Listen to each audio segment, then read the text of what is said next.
The ache was a permanent resident in Clara's chest, a tenant that had signed a lease for 2 years, 4 months, and 12 days. It didn't pay rent in currency, but in sleepless nights and the metallic taste of unspoken words. It lived in the hollow space just beneath her ribs, a dull, constant throb that flared into a sharp sting whenever Maya smiled at her in that specific, unguarded way. It was the price of admission for being Maya's best friend, her confidant, her human diary, while being secretly, hopelessly, and irrevocably in love with her. Tonight, the ache was particularly insistent. It twisted like a dull knife with every word Maya spoke about Liam. They were curled on opposite ends of their worn, gray sofa, a battlefield of discarded throw pillows between them. The air in their small apartment was thick with the scent of vanilla from Maya's favorite candle and the richer, more painful perfume of her unhappiness. He just doesn't listen, you know? Maya's voice was a frayed rope, stretched thin by frustration. She dragged a hand through her dark, wavy hair, a gesture Clara knew meant she was seconds away from tears. I talk, and he nods, but the words just bounce off him. It's like talking to a very handsome, very well-dressed wall. Clara nodded, her own words a carefully curated selection from the library of supportive friend phrases. That sounds incredibly frustrating. Inside, her heart hammered out a treacherous rhythm against her ribs, a traitorous drumbeat that sang, "He's wrong for you. He's always been wrong for you. Can't you see?" She had to swallow the words down, pressing them back into the hollow place where they belonged. Offering this brand of sterile comfort felt like a form of self-flagellation, a penance for a love she had no right to feel. She was a ghost in her own life, haunting the edges of Maya's, offering advice on a relationship she wished would disintegrate into dust. Each complaint Maya lodged against Liam was a tiny, vicious spark of hope in the darkness of Clara's heart, and she hated herself for it. "It's more than frustrating, Clara. It's lonely." Maya's voice cracked on the final word, and the sound was a physical blow. Her bright, beautiful eyes, the color of warm honey, were filmed over with unshed tears. "I feel more alone when I'm with him than I do when I'm actually by myself." That was it. That was the line. The world seemed to tilt on its axis, a slow, sickening lurch. Clara wanted to cross the chasm of the sofa, to gather Maya into her arms and tell her that she would never be lonely again. She wanted to confess the entire, sprawling, unmanageable truth of her feelings. Instead, she just watched as a single tear escaped and traced a glistening path down Maya's cheek. And the ache in her chest sharpened, becoming something acute, a pain so real it felt like she might bleed out from the inside. She was the supportive friend. That was her role. And she played it with the grim dedication of a condemned actress in her final performance. The dam broke 3 nights later. It wasn't a gradual crack, but a sudden, catastrophic failure. The catalyst was the sound of the front door slamming open, followed by a choked sob that tore through the quiet evening air. Clara shot up from the kitchen table, her half-eaten dinner forgotten. Maya stood in the doorway, silhouetted against the murky orange glow of the hallway light. She was drenched, her clothes plastered to her skin from the unexpected downpour that had started an hour ago. Rain and tears mingled on her face, indistinguishable from each other. Her shoulders shuddered with the force of her weeping. She looked shattered, as if the very molecules holding her together had decided to fly apart. "Maya?" Clara's voice was barely a whisper. She moved forward slowly, as if approaching a frightened animal. Maya's gaze found hers, and the raw, unfiltered agony in her eyes made Clara's breath catch in her throat. There was no trace of the charismatic, confident woman who charmed everyone she met. This was someone else. Someone hollowed out. "It's over," Maya gasped, the words ripped from her. It's done. For real this time." She didn't say anything more. She didn't have to. She stumbled forward, collapsing into Clara's arms like a marionette with its strings cut. Clara's arms came around her instinctively, holding her tight. Maya was ice-cold and trembling violently, her sobs racking her entire body, muffled against Clara's shoulder. This was different from all the other times. This was not a fight. This was a death. The death of a relationship that had been slowly poisoning Maya for years. Clara didn't feel that treacherous spark of hope this time. All she felt was Maya's pain, a vast and echoing thing that filled every corner of the apartment, of her own heart. She held on, whispering meaningless sounds of comfort, her cheek pressed against Maya's wet hair, smelling of rain and heartache. The barrier of friendship, the carefully constructed wall she had maintained for years, felt porous and weak. Maya was clinging to her as if she were the only solid thing in a world that had turned to water, and for the first time, Clara let herself be exactly that. A harbor. An anchor. Anything to stop her from being swept away. The days that followed were a blur of hushed tones and shared blankets.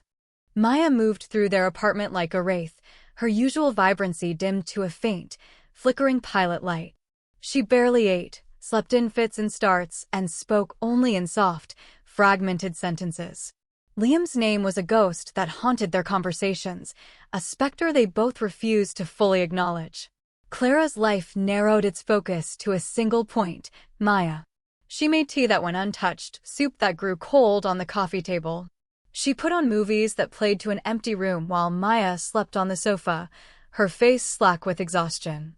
The ache in Clara's chest had transformed again, shifting from the sharp pain of longing to a deep, resonant empathy. Seeing Maya so broken was a physical weight. Their dynamic shifted. The carefully maintained distance between them evaporated. One evening, as they sat on the sofa, the television murmuring in the background, Maya shivered. Without thinking, Clara pulled the soft chenille throw from the back of the couch and draped it over both of their laps. Their knees brushed, and neither of them moved away. The contact was a small spark in the quiet gloom, a point of warmth that spread slowly through Clara's entire body. A few nights later, the spark became a current. They were talking, really talking, for the first time since the breakup. The conversation had drifted from trivialities to something deeper, something more raw. "Do you think love is supposed to feel like a job?" Maya asked, her voice small. She was tucked into the corner of the sofa, knees drawn to her chest. "Like, something you have to constantly work at just to keep it from falling apart?" Because that's what it was with Liam. It was effort. It was exhausting. Clara considered the question, the truth of her own feelings a heavy stone on her tongue. I think it should feel like coming home," she said softly. "It should be the place you feel safest. The effort shouldn't be in holding it together, but in building it higher." Maya was quiet for a long time, her gaze distant. Then she looked at Clara, and her eyes were clear, a deep and searching brown. "I never felt safe with him," she whispered. "Not really. Not like this." As she spoke, she uncurled slightly and rested her head on Clara's shoulder. The simple gesture sent a jolt of pure, unadulterated electricity through Clara's veins. Her entire body went rigid. She could feel the warmth of Maya's cheek through the thin fabric of her t-shirt, could smell the faint, clean scent of her shampoo. Her heart began to pound, a frantic, wild thing against her ribs. She forced herself to relax, to breathe. She slowly, tentatively, rested her own head against Maya's. This became their new normal. The space between them on the sofa ceased to exist. Hugs lingered for a few seconds longer than they used to. One afternoon, finding a knot in Maya's shoulder, Clara began to massage it, her fingers working gently at the tension. Maya had melted under her touch with a soft sigh, her eyes fluttering closed. The intimacy of it was staggering, a dangerous and beautiful thing that left Clara's hands trembling when she finally pulled away.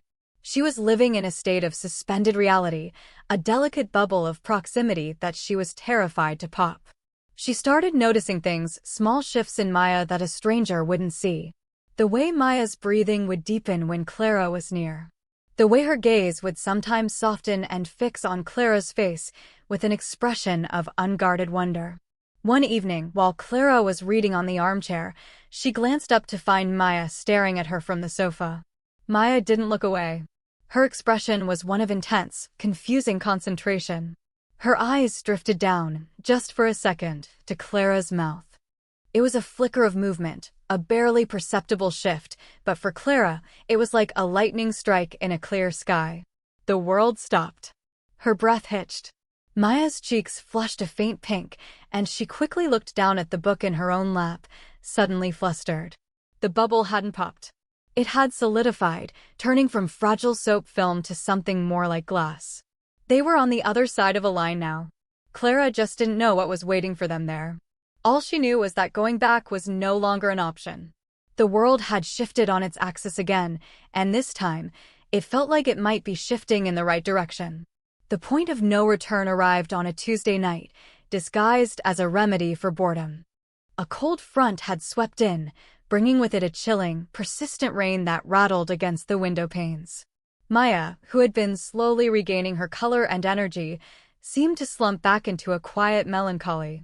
"I hate this weather," she murmured, staring out at the water-streaked darkness. "It makes everything feel sad." "We could watch a movie," Clara suggested, her voice gentle. "Something stupid and funny that requires 0 brain cells." Maya managed a small smile. "Okay, but we need snacks." And the big fluffy blanket. Half an hour later, they were ensconced on the sofa, surrounded by a fortress of pillows. A bowl of popcorn sat between them, and the enormous, fleecy blanket was spread over their legs. The movie was some forgettable romantic comedy, its cheerful inanity a stark contrast to the quiet, charged atmosphere that had settled between them. They sat closer than usual, their shoulders pressed together. With every shared laugh, every reach into the popcorn bowl, their hands would brush, sending tiny shivers up Clara's arm. She was acutely aware of Maya's presence, of the heat radiating from her body, of the rhythmic rise and fall of her breathing. It was both a comfort and a sweet, agonizing torture. About an hour into the film, the heroine on screen was being comforted by her best friend after a breakup. The friend wrapped her in a hug, stroking her hair. It was a scene of simple, platonic affection, but in the confines of their living room, it felt loaded with meaning. Maya shifted beside her, turning slightly to face her. The movie noise faded into the background. "Clara." Clara kept her eyes fixed on the screen, afraid of what she might see if she looked at Maya. "This is going to sound weird," Maya began, her voice hesitant. Clara's heart began a slow, heavy thud. "Okay, could we? I mean, would it be weird if we cuddled? Properly?" She rushed the last part out, as if afraid the words would get stuck. "It's just, I'm so cold. And sad. And you're just so warm." Clara's entire world narrowed to that question. It hung in the air between them, shimmering with unspoken implications. Every self-preservation instinct screamed at her to make a joke, to deflect, to keep the fragile peace. But the exhausted, hopeful part of her, the part that had been aching for 2 years, 4 months, and what felt like a lifetime, couldn't form the words. She finally turned to look at Maya. Her friend's face was open, vulnerable, her eyes pleading. There was no artifice there, only a raw and honest need. "No," Clara heard herself say, her voice huskier than she intended. "It wouldn't be weird." Maya's relief was a visible thing, a softening of her entire body. She hesitated for another moment, and then she moved. She didn't just lean against Clara, she flowed into her, tucking herself into Clara's side, resting her head in the hollow of Clara's shoulder. She looped an arm around Clara's waist, her hand coming to rest on her hip. The contact was overwhelming. A supernova of sensation erupted in Clara's chest. She could feel the steady beat of Maya's heart against her ribs, a counterpoint to the wild thunder of her own. She wrapped her arm around Maya's shoulders, pulling her closer, an action that felt both terrifying and as natural as breathing. Maya let out a long, shuddering sigh, a sound of pure contentment, and snuggled deeper. "This is nice," she mumbled into Clara's shirt. Nice. It was the most inadequate word Clara had ever heard. This was cataclysmic. This was life-altering. This was every secret prayer she'd ever whispered into her pillow answered in the most terrifyingly tangible way. They lay like that for a long time, the movie playing on, completely ignored. The popcorn grew stale. The rain continued its lonely drumming against the glass. Then Maya spoke again, her voice a low murmur that vibrated through Clara's entire being. "Liam never held me like this." Clara swallowed hard. No, His hugs were possessive, like he was staking a claim. She shifted, tilting her head back to look up at Clara. Her eyes were dark and deep in the flickering light from the television. This feels safe. I don't think I've ever really understood what that word meant until now. A knot of emotion tightened in Clara's throat. She couldn't speak. She could only watch as Maya's expression shifted, a dawning realization moving across her features. "I've been so stupid," Maya whispered, more to herself than to Clara. "I've been looking for this feeling. This safety. This quiet. But I was looking for it in men. In people like Liam. I was trying to force a puzzle piece into a space it would never fit." Her gaze was locked on Clara's, intense and searching. Maybe I haven't been looking for the wrong things. Maybe I've just been looking in the entirely wrong place." The unspoken part of her sentence hung between them, heavy and fragile. Maybe I should have been looking here. The confession wasn't fully formed, but it was there, hovering on the precipice, and Clara felt as if she were standing there with it, staring down into a beautiful, terrifying abyss. The movie had ended, the credits rolling in silence, casting shifting patterns of white light across their faces. The only sounds in the room were the rain outside and the frantic, syncopated rhythm of two hearts beating far too quickly. Maya hadn't moved from her position tucked against Clara's side, but the comfort had been replaced by a new kind of tension. It wasn't uncomfortable, it was electric, a high-voltage wire humming between them. Maya slowly pushed herself up, breaking the full body contact but not moving away. She knelt on the couch cushion, facing Clara, their knees still touching. The blanket pooled around their waists. Her face was a landscape of dawning, terrified wonder in the dim light. "Clara," she began, her voice so soft it was almost swallowed by the sound of the rain. "What is this? What is happening with us?" It wasn't an accusation.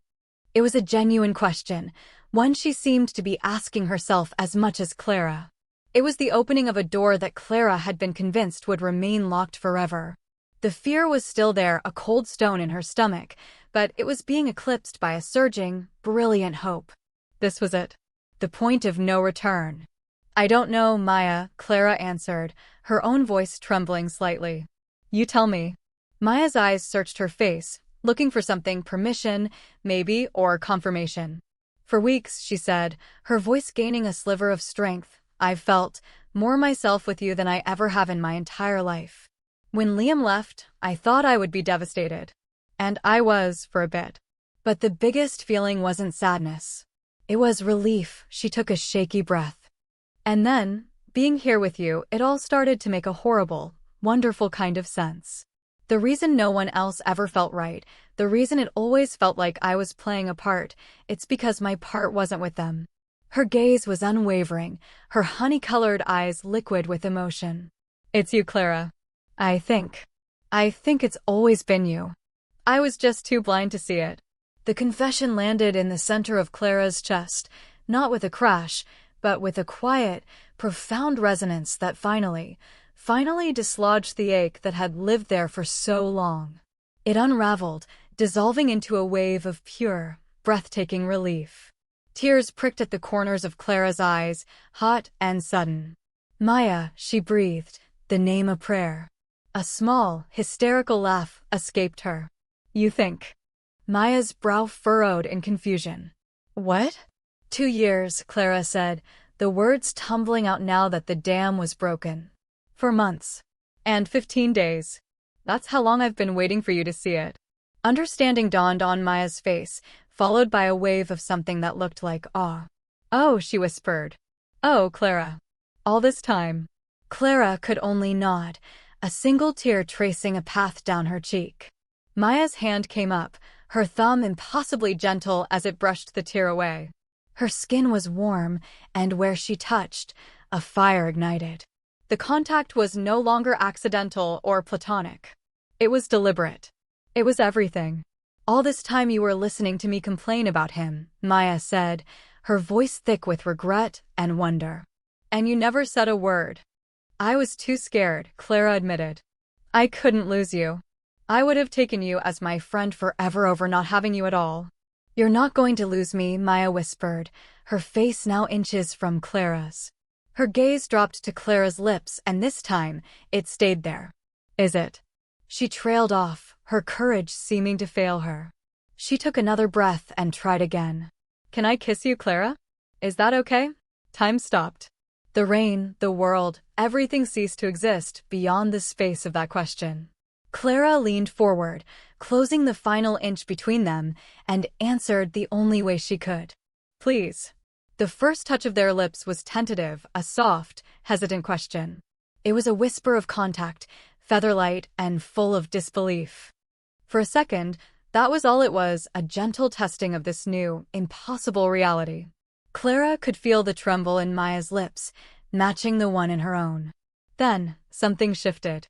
A collective sigh seemed to pass between them, a release of years of pent-up emotion, of unspoken longing, of fear and hope and confusion. The kiss deepened. It was no longer a question, but an answer.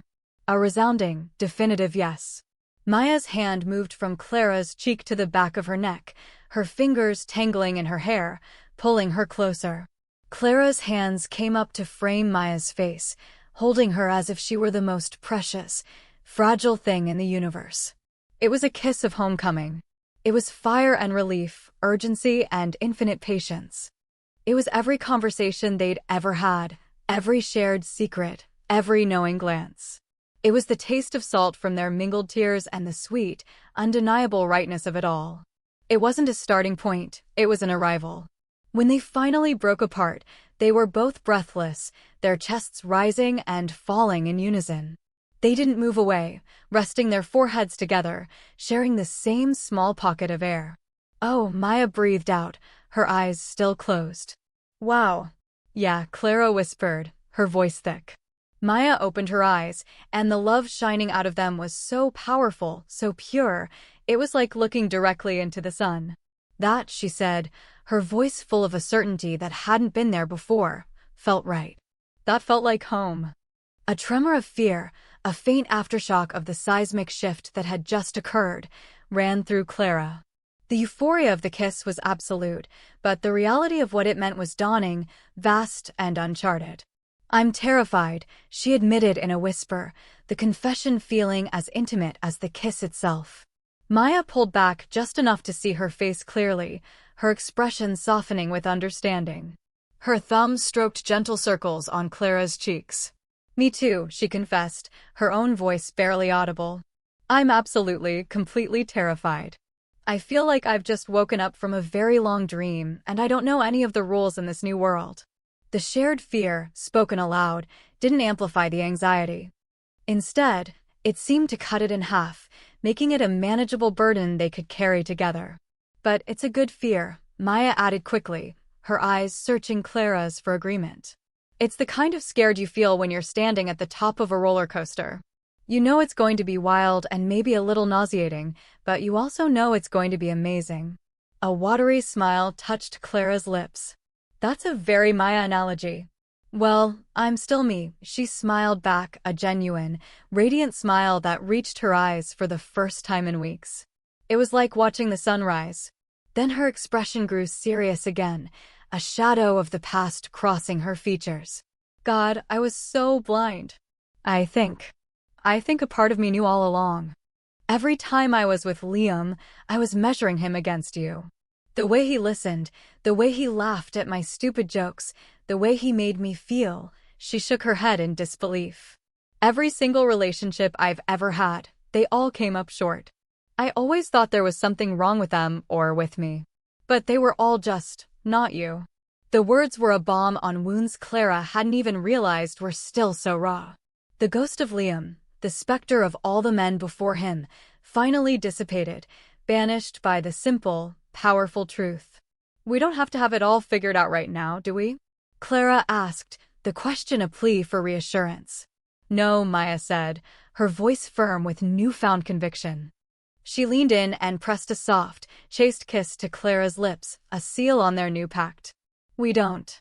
We can just be this. Whatever this is.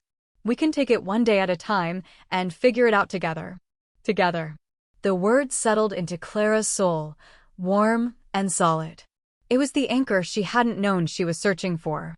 For the first time, The future didn't feel like a terrifying void, but like an open door. And she was finally ready to walk through it, as long as Maya's hand was in hers.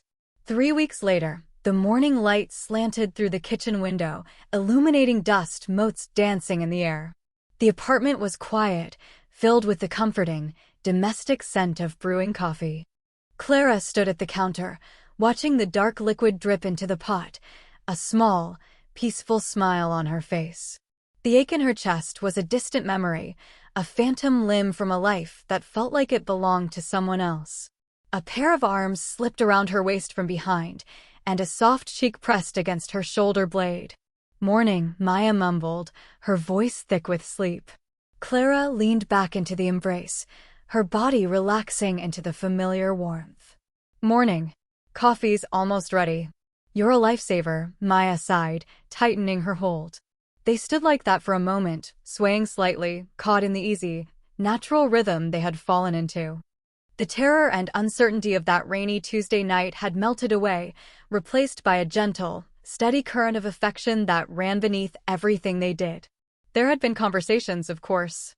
Awkward ones about what to tell people, hesitant ones about their pasts, and long, wonderful ones late into the night about their futures. Liam had come by to pick up the last of his things the week before. Maya had handled it with a calm strength Clara had never seen in her before, and his departure had been nothing more than a quiet closing of a chapter, barely a blip on their new reality. Maya released her and moved to the cupboard, grabbing 2 mugs, Clara's favorite plain white one, and her own, a cheerful yellow one that said, "Hello, sunshine." They moved around each other in the small kitchen with an unspoken choreography, a dance of effortless intimacy. As Clara poured the coffee, Maya came to stand beside her, leaning against the counter. She watched Clara, her expression soft and full of a quiet wonder that still made Clara's heart skip a beat. "What?" Clara asked, a slight blush rising on her cheeks. "Nothing," Maya said, shaking her head with a smile. "It's just this. It's so easy." "It's the easiest thing in the world." She reached out, her fingers gently tucking a stray piece of hair behind Clara's ear. Her touch was no longer a jolt of lightning, but a steady, grounding warmth. "All those years I spent trying so hard to find this feeling, and it was right here the whole time." Clara set the coffee pot down and turned to face her, taking Maya's hand in her own, their fingers lacing together perfectly. She looked into the warm, honey-colored eyes of the woman she loved, the woman who was no longer just her friend, but her home. The 2 years and 4 months of quiet, aching love hadn't been a punishment. They had been a foundation, building slowly and invisibly, waiting for the right moment to reveal its strength. She understood now. Sometimes the safest harbors were the ones you had been docked in all along, mistaken for just a friendly port in a storm. And sometimes the most profound love stories weren't about a dramatic search, but about finally opening your eyes and seeing the beautiful, miraculous truth that was standing right in front of you. She squeezed Maya's hand, a silent promise. She was finally, completely, exactly where she needed to be.